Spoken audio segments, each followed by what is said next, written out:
안녕하세요. 황진경입니다. 11일부터 삼성의 2015년 상반기 공채 서류 전형이 시작이 됐습니다. 많은 분들이 서류 접수에 정말 준비에 여념이 없으실 것 같은데요. 서류 전형이 통과하시게 되면 직무 적성 검사인 SSAT, 즉 사트를 치르게 됩니다. 서류 전형 준비뿐만 아니라 사트에 대한 대비도 철저히 하셔야겠죠. 오늘 사트에 대해서 자세히 살펴봅니다. 먼저 사트 일정부터 살펴보시죠. 네, 사트는 4월 12일에 치러지게 됩니다. 국내에서는 서울, 대전, 대구, 부산, 광주 등 국내 지역에서 치러지게 되고요. 뉴욕과 그리고 로스앤젤레스, 토론토 등 해외 지역에서 개최가 되어질 전망입니다.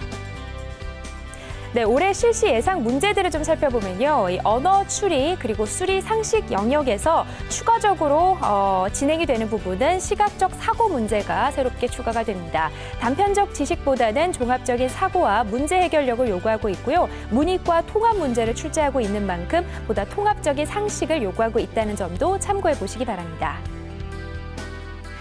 네, 올해 실시 예상에서 예상 문제들을 좀 살펴보면요. 갤럭시 S6와 그리고 모바일 결제 시스템인 이 삼성페이 등을 좀 자세히 공부해둘 필요가 있다라고 인사팀에서는 강조를 하고 있습니다.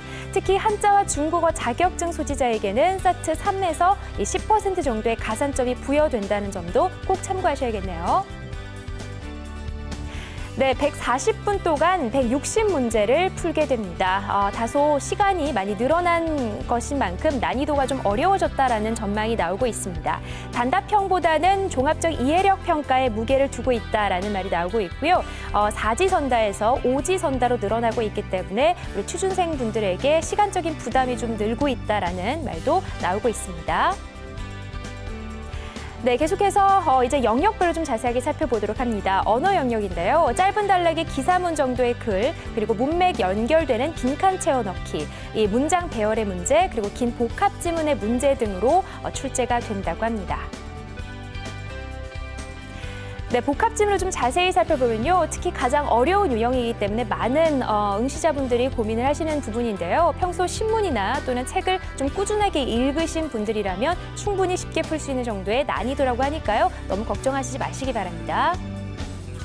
네, 수리 영역 살펴보도록 합니다. 오지선다형 출제고요. 수리 계산과 자료 해석으로 구분이 되고 전반 5문제 정도며 중3에서 고등학교 1학년 정도의 수리 영역 정도의 수준을 가지고 계신다면 누구나 쉽게 접근하실 수 있겠습니다.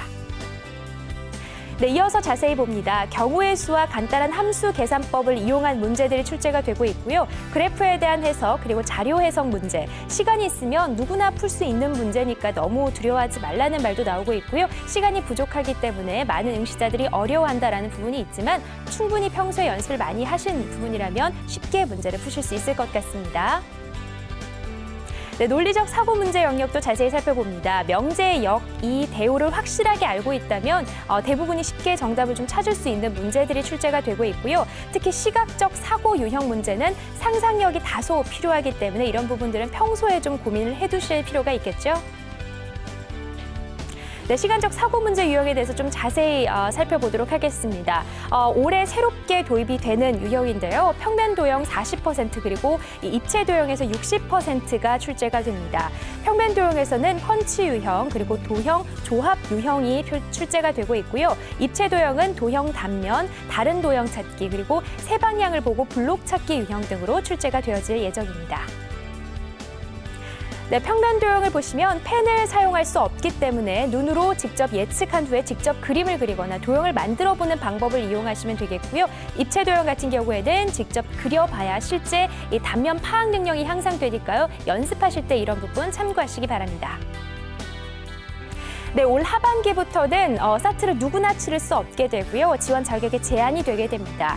특히 직무 적합성 평가를 통과해야만 사트 응시 기회를 가질 수 있게 되는데요. 이 연구 개발과 기술 직군의 경우 전공 충실이 이수한 지원자는 사트 대신에 프로그래밍 능력이 우수한 지원자를 선발하겠다라고 밝힌 바가 있으니까요. 올해가 마지막 사트의 기회가 되겠습니다. 자, 이렇게 사트에 대해서 좀 자세하게 살펴봤습니다. 올 하반기에 사트 전형이 바뀌면서 이제 마지막 기회를 상반기에 갖게 되는데요. 따라서 높은 경쟁률이 예상되는 만큼 철저한 준비와 대비가 필요하겠습니다. 자, 이제 사트를 통과하게 되면 면접을 치르게 되는데요. 면접 질문에 아주 중요한 근거가 되는 에세이를 살펴봐야겠죠. 자, 에세이를 어떻게 작성하면 좋을지 그리고 면접 팁까지 강주리 캐스터가 전해드리니까요. 끝까지 채널 고정하시기 바랍니다.